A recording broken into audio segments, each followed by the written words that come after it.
Welcome to Take Two with Freddy, the podcast where we talk about real life, second chances, and the power of rewriting your own story.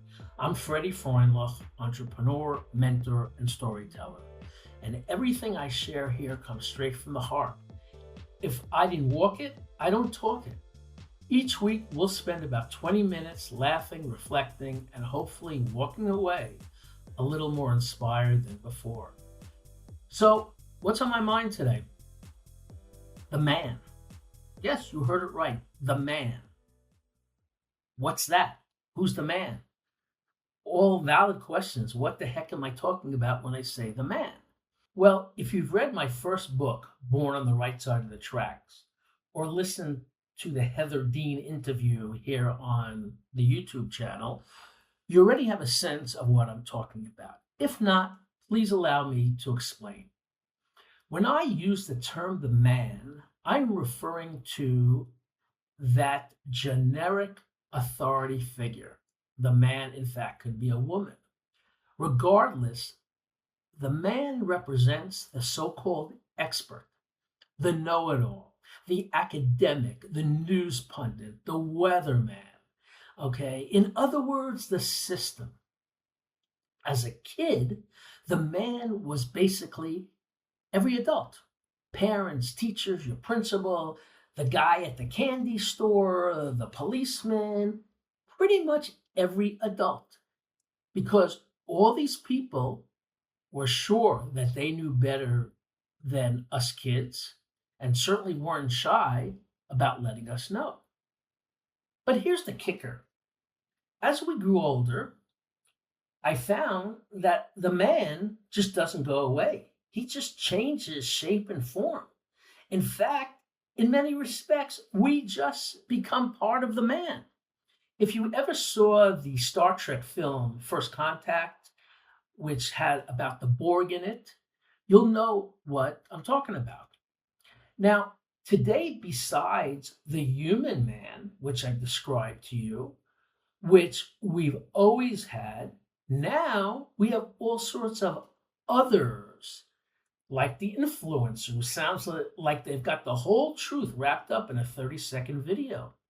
And all the rest of the social media and Hollywood and that type of thing. And in addition to that, we live in a whole new world where we have a non-human man like Google or AI, etc.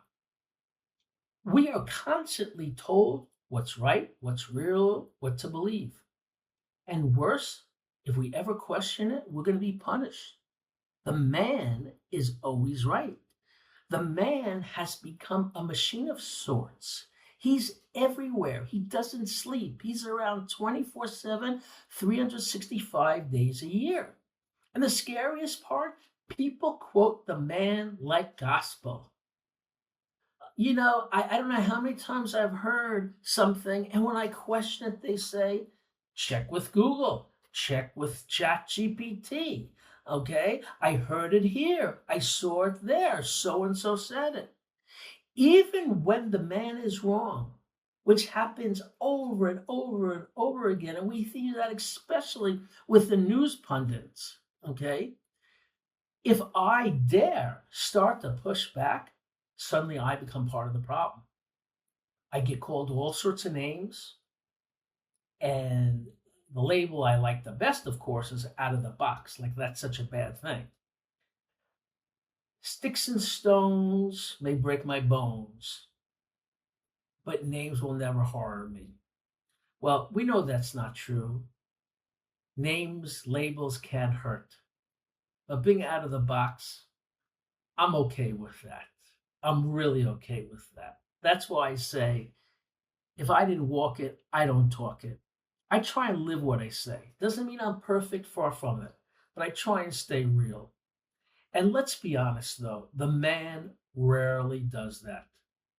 Most of the time, he's just feeding his own ego, spouting noise for attention. And there's lots of noise out there, and they're just fighting for attention. You know, the other day I was speaking to a friend of mine about this man opinion that I have, this whole concept, okay? And we were talking, then it hit me that the man just doesn't lecture you from a podium anymore. The man now listens to what we're saying silently, invisibly, through our phone, our laptop, our watch.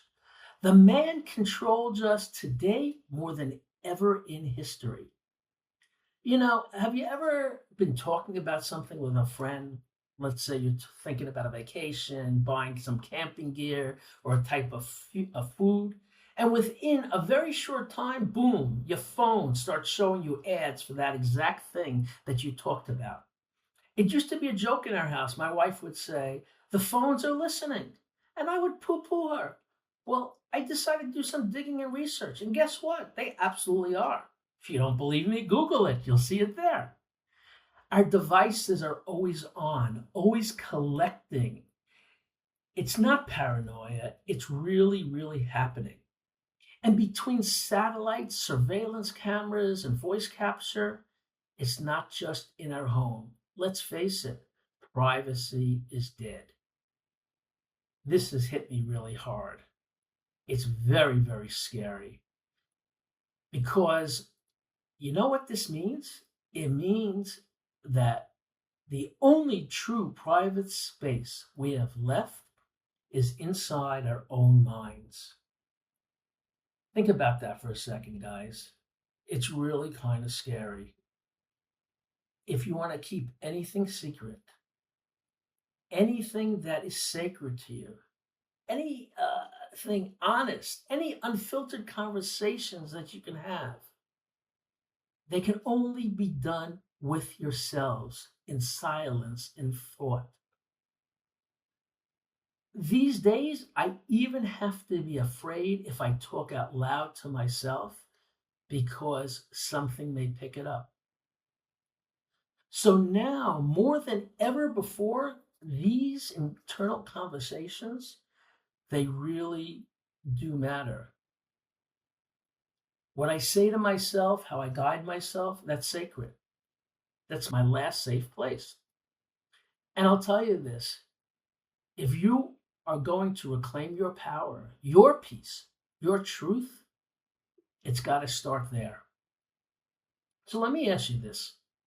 What are you telling yourself all day long? Because chances are whatever you're thinking is just a replay of what the man has told you. You're not really thinking your own thoughts. You're not doing anything on your own. You're following programming. Let me say this again. If your inner voice is just repeating what you've heard from the outside, then it's not your voice. It's just an echo. And that's really dangerous. Because your inner voice, that's the voice that shapes your reality. The voice is creating your world, whether you realize it or not. You wake up in the morning, you look in the mirror. What are you saying to yourself? Are you saying, I'm not enough? I'm too old? I missed my shot? Who am I to do that? Guess what? That's the man talking. He just crawled inside your head and started renting space. For free, I might ask. Now, I'll be honest with you guys. I lived like this for a long time, smiling on the outside, doubting on the inside, chasing success while feeling I didn't deserve it.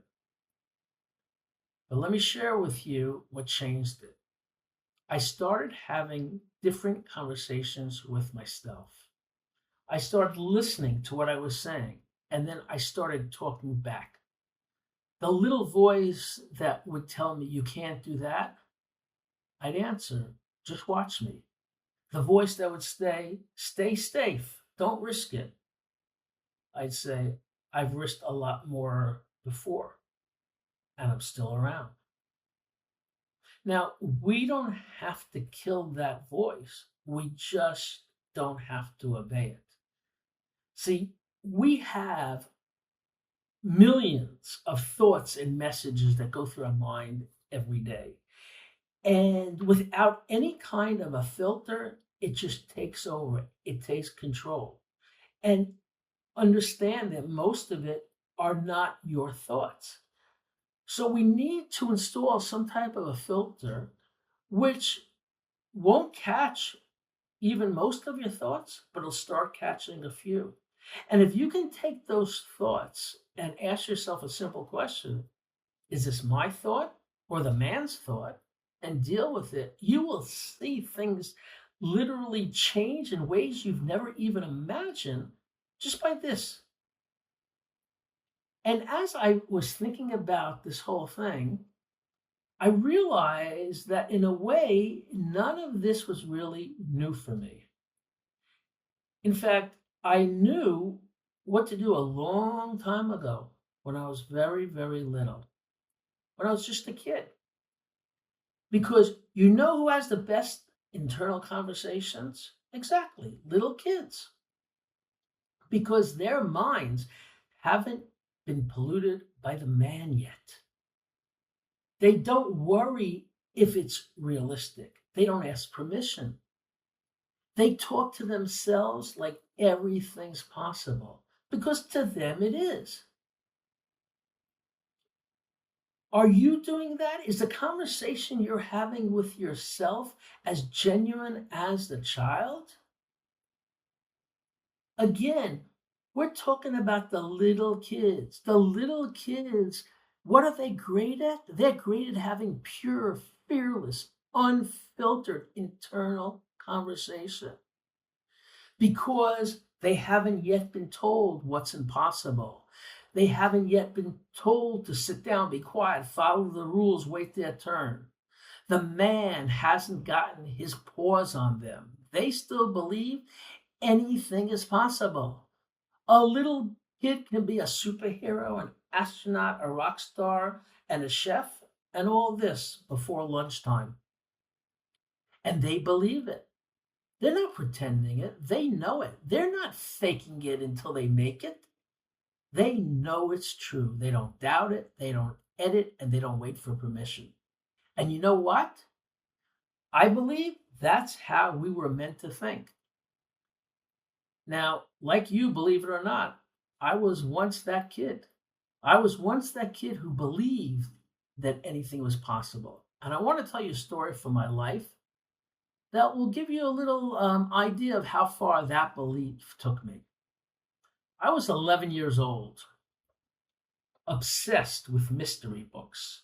I read them all, the Hardy Boys series, Nancy Drew, Encyclopedia Brown, you name it. And I always had this burning dream that I wanted to grow up and become a private detective. And then one day it hit me. Why do I need to wait till I grow up? I'm going to start my own detective agency right now.